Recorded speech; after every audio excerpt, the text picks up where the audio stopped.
Hey, this is Jeff Rose from GoodFinancialSense.com, and I am back with another edition of GFC TV. This is where I'm going to answer your question right here.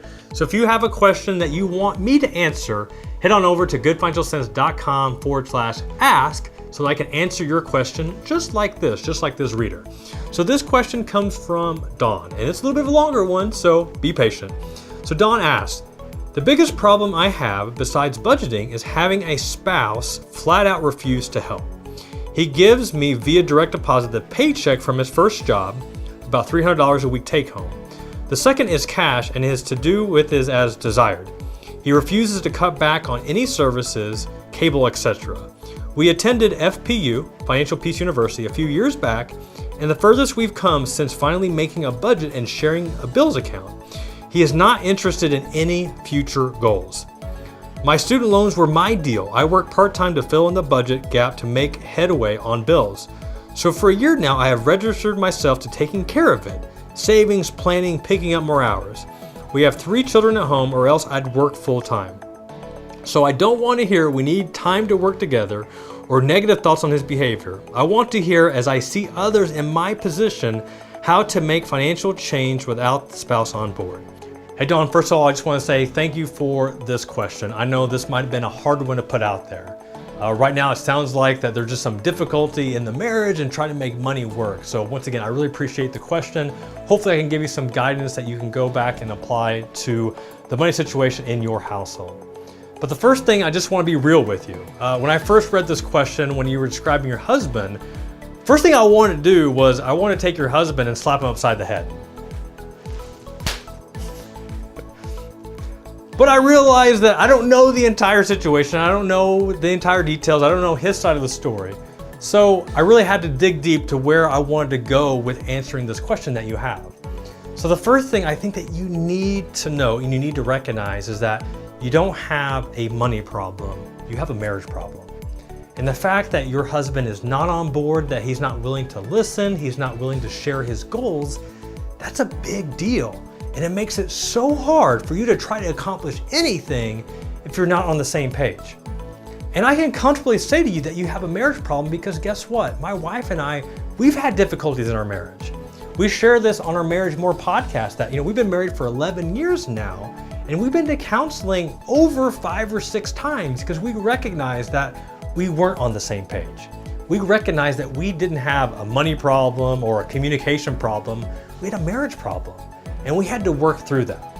So I'm excited that you went through Financial Peace University. That's great, but it sounds like it made a little bit of decent headway, but now you kind of find yourself stuck again. I don't know if you've ever considered marriage counseling, but it's one thing I will tell you that for my wife and I, it made a huge difference. Through counseling, we recognized that we were both on the same page, that we both wanted to be happy, we want to have a good marriage, we wanted to raise our boys, to be good adults. But we were just having those little issues of trying to work things out. And counseling was so big for us. Because really, if you don't have shared goals, if you do not have a bigger purpose that you're working towards, then you're really not living, you're just existing. And that's one of the worst places to be in. So if he's not willing to share goals, one thing I would ask you with him is just to ask this question to him. What is one goal that you want to accomplish in the next year, with our finances? It's a simple question. I hope that he can give you some feedback. If he can't give you one good financial goal, then okay, I know you don't want to pull your hair out, but have some patience. Give him some time to think about it. And just tell him that it's a big deal to you that he come up with one financial goal. And if he needs a week, if he needs a month, give him some time, have some grace, have some patience, but make sure that he knows that you need that from him and that he delivers. So the last thing I want to tell you is that you can only control what you can control. And right now, you're doing the best that you can do with what you have.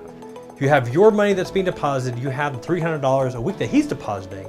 I will tell you, just based on what you've told me here, is that you're doing the best that you can do. But if he's not willing to share his goals, willing to want to cut back on costs and just have a committed vision on what your financial future looks like, you can't control that. And that's why you need his help. The other thing I did want to say too is that you say, so I don't want to hear we need time to work together. And you say that, but the reality is that you don't want to hear it, but you need to hear it. you need to work together. You need some time to work together. You need to address the real problem here, and that's the marriage. So I hope that's helpful. I hope that you can take away something from this that can get you and your spouse closer together, on the same page, and working as a team. So if you have a similar money question that you want me to address, that's what I'm here for. Head on over to goodfinancialsense.com/ask so that I can answer your question just like Don. So I appreciate, Don, the question. I appreciate you for listening. Until next time, this is Jeff Rose. Take care.